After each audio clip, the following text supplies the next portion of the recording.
This story was shared by Daniel, an avid backpacker who nearly didn't make it home from what should have been a routine solo trip.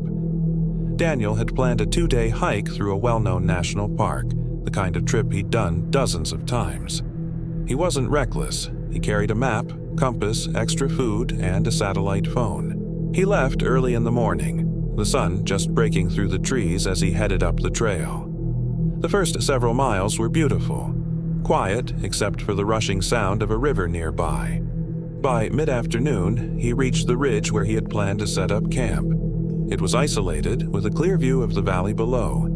Daniel pitched his tent, cooked dinner, and watched the sunset paint the sky. By the time night fell, the temperature dropped and the forest seemed to close in. He crawled into his sleeping bag, listening to the wind howl faintly through the trees. Sometime after midnight, he woke to a sound that didn't belong. It was faint at first, like whispers carried on the wind. At first, he thought it was just his imagination, but then he heard it again. Distinct voices, low and murmuring. They were close. Daniel unzipped his tent slightly and peeked outside. In the faint moonlight, he could see shadows moving just beyond the tree line. At least 3 figures, pacing slowly back and forth.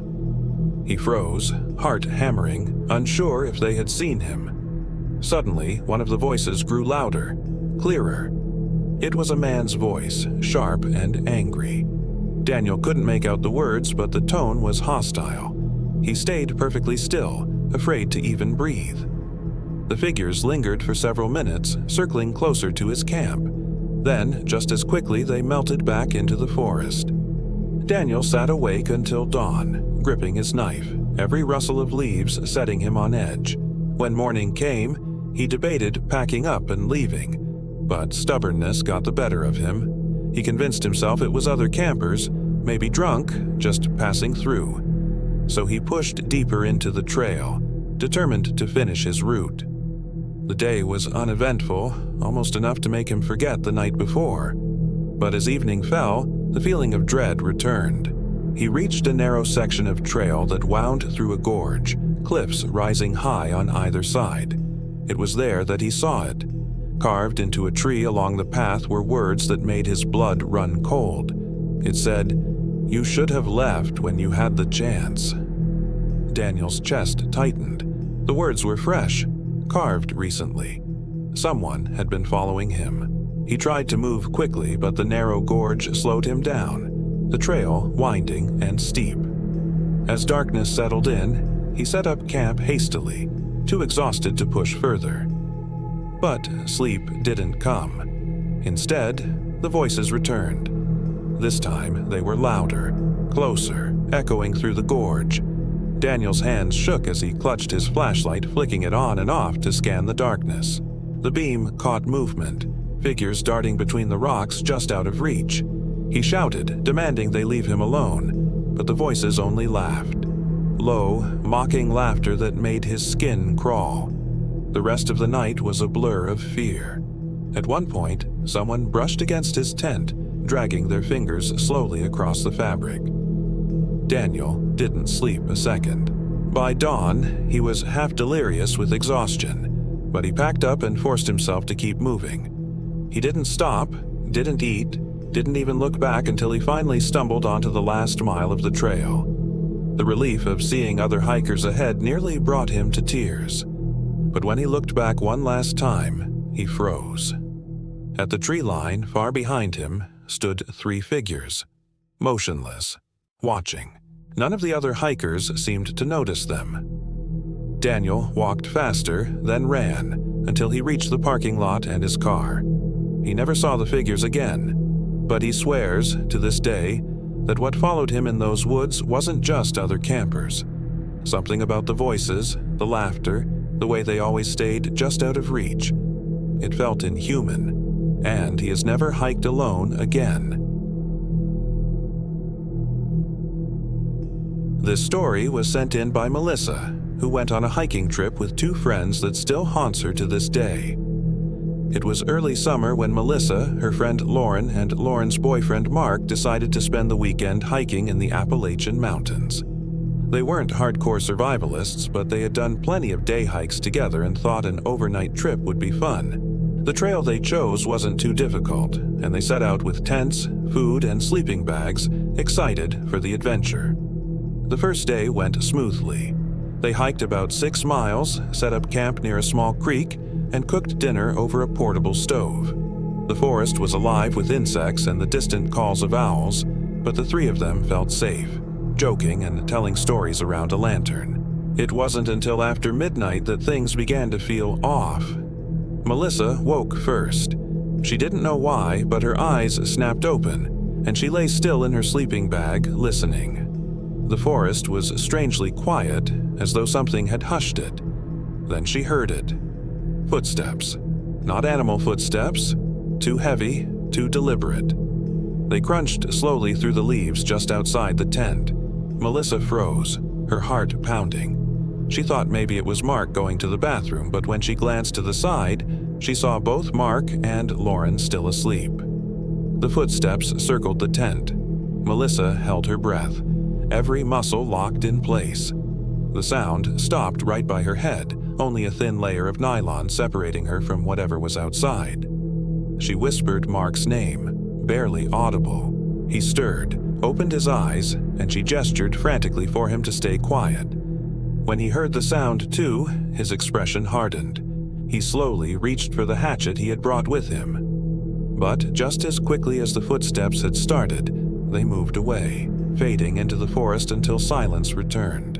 The three of them barely slept after that, whispering in hushed voices and keeping the lantern on. By morning, they convinced themselves it was just another camper who had wandered close without realizing. But when they stepped outside, they realized something was wrong. There were no other campsites nearby, and in the dirt, only a few feet from their tent, were fresh boot prints. Large ones, pressed deep into the ground. They tried to laugh it off, but unease hung over them the rest of the morning. They packed up and decided to cut their trip short, heading back toward the trailhead instead of continuing further in. Around noon, they stopped for water and snacks. That's when Lauren noticed something chilling. Pinned to a tree about 10 yards off the trail was a piece of paper. It looked weathered, like it had been there a while. She pulled it down and read it aloud. It said, "I like watching you sleep." The three of them froze. Melissa felt her stomach twist, bile rising in her throat. Mark snatched the paper and stuffed it into his pack, saying they needed to move, fast. They picked up the pace, practically jogging down the trail. But as they hurried, they began noticing more signs. Another paper pinned to a tree. "Don't leave yet." Then another. "You look even prettier in person." Every note was handwritten, sloppy but clearly meant for them. They didn't know how long the notes had been there, or how the writer knew exactly where they would camp. By late afternoon, they were exhausted, sweaty, and panicked, but finally only a mile or so from the parking lot. That's when Melissa heard movement behind them. She turned and caught sight of someone stepping off the trail into the trees. Tall, wearing a dark jacket, face obscured. The same person who had left the notes. She screamed for the others to run. They sprinted, adrenaline carrying them the rest of the way until they burst into the lot, where a handful of other cars sat in the fading light. They didn't stop until they were inside Lauren's car, doors locked, gas pedal down. Melissa glanced out the back window as they sped away. And there, just at the edge of the trailhead, stood the figure, watching them go. They never reported it to police, too shaken and unsure of what to even say. But Melissa swears that whoever it was knew exactly where they had camped and had been close enough to watch them sleeping through the thin nylon of their tent. This story was sent in by Ethan, an experienced hiker who thought he knew the trails near his hometown like the back of his hand. It was a cool autumn afternoon when he decided to take a solo hike in the state forest about 30 miles outside the city. The trail was one he had walked many times before, winding through dense trees and rocky hills, quiet except for birds and the crunch of leaves underfoot. He set out around 3 p.m., planning to be back at his car well before dark. The first hour was peaceful, the air crisp and the forest calm. But as he moved deeper into the woods, Ethan began to feel something strange. The forest was too quiet. The birdsong had stopped, and even the wind through the trees seemed to fade. He shrugged it off and kept going, though the silence pressed on him like a weight. About 3 miles in, he noticed something odd just off the trail. At first, he thought it was trash left by careless campers, but when he stepped closer, he saw it was a small pile of clothing, folded neatly, stacked on a log.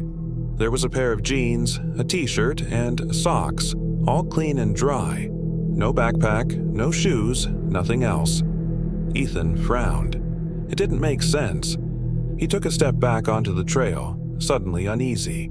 He kept walking, moving faster now, glancing behind him every few minutes. The deeper he went, the more wrong the forest felt. Branches snapped somewhere behind him, but when he turned, the trail was empty. He told himself it was deer, maybe even another hiker he hadn't noticed, but he couldn't shake the feeling that he was being watched. Half an hour later, he found something else. This time, it was a small clearing just off the path. In the center of it was a tent. At first, he was relieved, maybe campers, but as he stepped closer, relief gave way to dread. The tent was old, weather-beaten, and ripped in several places. Inside, he saw an old sleeping bag, stained dark, and a lantern that had long since burned out. The place looked abandoned for years. But what unsettled him most was the smell. A faint, rotten odor lingered in the air, sour and heavy.